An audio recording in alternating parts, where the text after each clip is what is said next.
Ibig nyo rin ba ang pinaksiw na bangos? Yan, nakita nyo, magpapaksiw tayo ng bangos. Napakasarap ng pinaksiw na bangos, lalo na kung ang bangos natin gagamitin dyan ay mataba.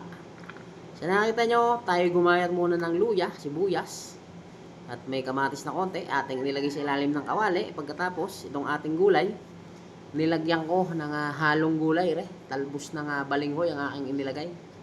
Atin lang ipapailalim. And then pagkatapos ipapatong natin yung ating isda sa ibabaw ng ating talbos ng balinghoy na yon. Ayan.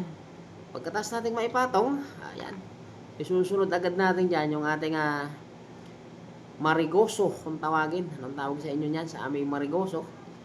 Yung paglalagay ng gulay na gayon ay nasa inyo na kasi bukod sa kaya ako naman nilagyan, bukod sa may isda na tayo, ay meron pa tayong gulay. Pampadagdag din. Kaya pagkatapos natin mailagay yung ating marigoso sa ibabaw, atin lang isasalansan ng konti, aayusin natin para pantay. Pagkatapos dadagdagan natin ng pamintang durog. So nakita nyo, ating dinagdagan ng pamintang durog, din ating bubuhusan lang ng kalahating basong tubig. So nakita nyo, kalahating baso. Dahil kasi pag purong suka ang ating ginamit, yan may napakaasim. Kaya ating babalansehin sa pamamagitan ng tubig. And then pagkatapos atin ang lalagyan ng suka. Yan, nakita nyo, nilagyan natin ng suka. At atin muna yung tatakloban para maluto, mga ilang minuto.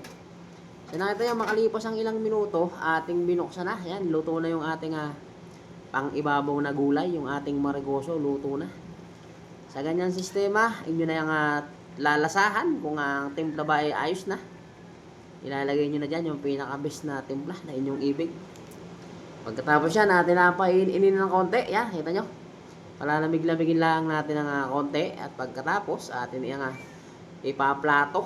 Atin ang ilalagay sa plato dahil tayo kakain na. Yan, so nakita nyo, naka-ready na. Nailagay na natin sa hapag at tayo manananghalian. Okay na ang ating paksiw na bangos.